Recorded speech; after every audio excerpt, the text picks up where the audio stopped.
I don't care what you do. I don't care if you're a coder, you're an engineer, you're a mechanic, you're a beer brew drafts. I don't care what you do.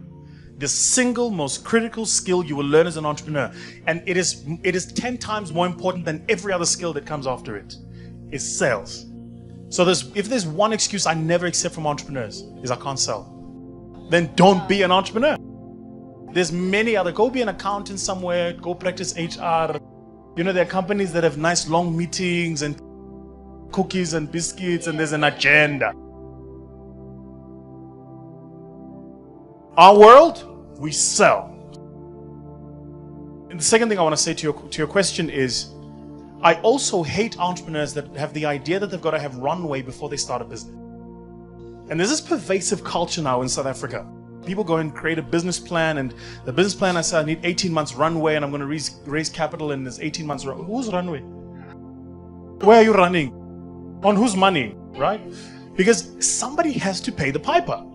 So you want to start this thing, and you're telling funders, we've got to part with money to fund your dreams? I got my own dreams, player. I'll fund my own dream. The single most important skill you'll learn is sales. So what did I do? I sold. I used to do this thing called burn the line. In my business today, the team will tell you, I still tell them, burn the line. You know what that means? It means you pick up the phone, you come up with a telephone directory, and you do not put that thing down until you close a sale. I don't care what you say. What are you selling? HR consulting services? How do you think you're going to do it? Invite people for coffees at Melrose Arch? That won't work. Run an email shot on MailChimp? That won't work.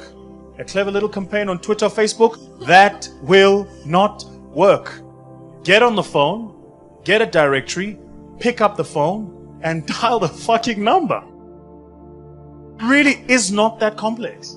Even today, people don't know, guys don't know, even today, I sell. When the team has the sale they've got to close and they need the big hitter, they pull Vusi.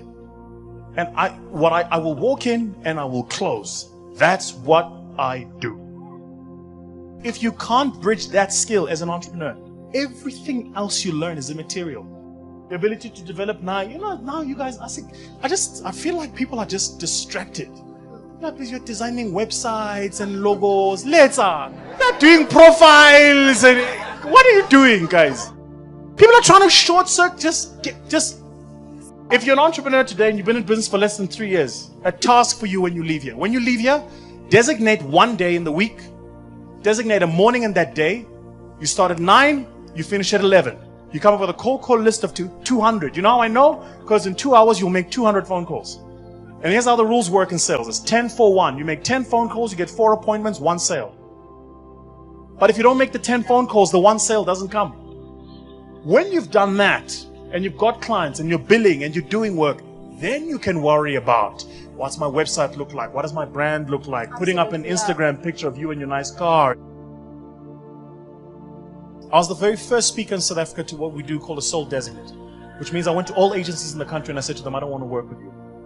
South African market is fairly oligopolistic, so the access to conferencing and client events is controlled by agencies. So going to an agency and telling them you don't want to work with them is suicide.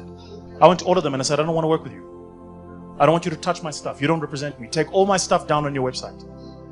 The reason I did it was because I understood a very simple fundamental law of marketing, which is he who sells the product controls product placement, positioning, and sentiment. And if they were selling me, they were positioning me next to speakers they had no business positioning me next to. And guys, do you understand that I've got now 4? But at the time I was like, do you understand that I've got like 2 degrees? I'm building a business. I'm working these kind of hours. And you're comparing me with this guy.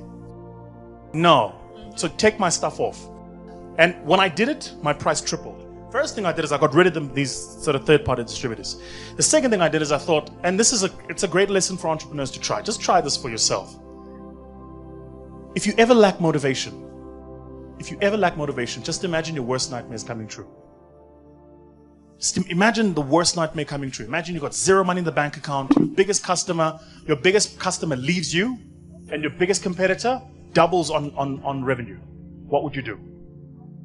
Okay, there's nothing like a good crisis to galvanize effort. But what I do sometimes is I force myself into the crisis. I go, things are comfortable. Excuse my language. Let's fuck shit up. So hold on. So I did that, and then what I did is I knew now that I've fired them, I now have to build my own distribution model. Right. So we're going back, guys. This is '06.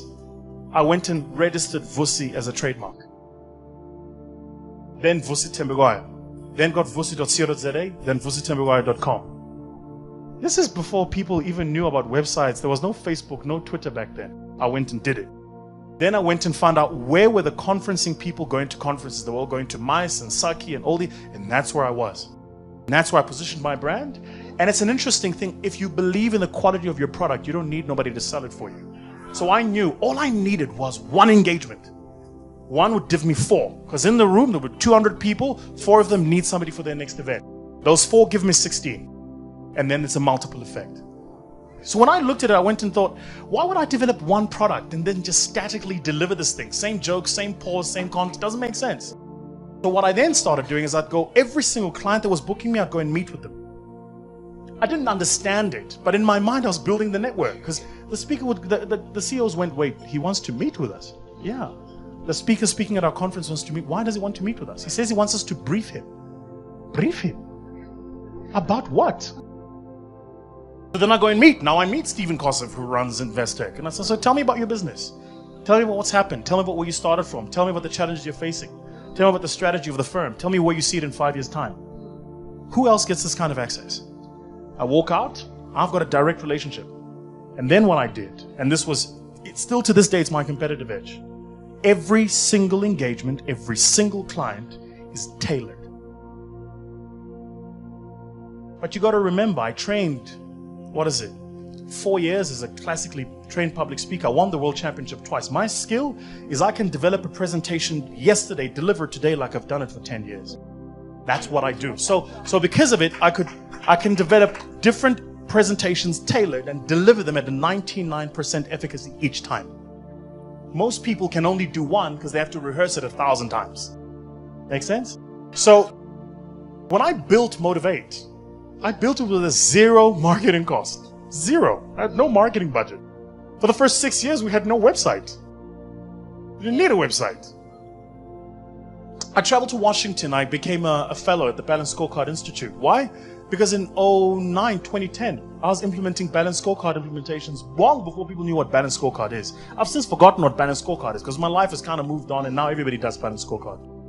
So the point is, and how did I know? There was a client, in fact, I'll tell you, it was the AA. They were implementing a Balanced Scorecard process and they asked me to come and speak at the conference. And in the middle of it, they said, can you help us with this? I said, oh, I don't know what it is, but I'll find out. And I went and learned, and then I came back. I was a fellow at the Balanced Scorecard Institute, developed the product and started selling it. I made maybe 30 par over the years selling just that product. But the point is, put yourself in that space, be aggressive, learn, be hungry, be humble, be willing to learn new things all the time, and don't sit with version 1 of the product. Iterate this thing as often as you can. Get better every single time. If you have an employee, and this is the test if you're an entrepreneur, if you have an employee today, you fire them, if they come back in 3 months' time, they shouldn't recognize what you're doing. You've moved so fast. Yeah. Just wake up. You guys are sleeping. You know, there's the young people say you're sleeping on yourself. You guys are sleeping. African entrepreneurs, you guys are sleeping. Can I be honest? You're sleeping, you're entitled, you're lazy, you have a quick return syndrome, you have too many expectations too quickly. Just wake up. Guys, wake up. It took 30 years to build Apple. It took 40 years to build Dell. It took, 40 years to build Microsoft. And this is in the world's largest economy. You're in the bottom of the darkest economy on earth. How long do you think it's going to take you? Wake up. And it's not just about the effort, but wake up on everything. Wake up to the opportunities that are alive. Wake up to the political systems that govern us. Just wake up. Be awake. Watch what's happening around you. Read, love, live, learn. Be in spaces. Be involved. Just get in. Get in. Take this plug of yours in life and plug it into the cord of the system so that we can all be in it together. But just wake up.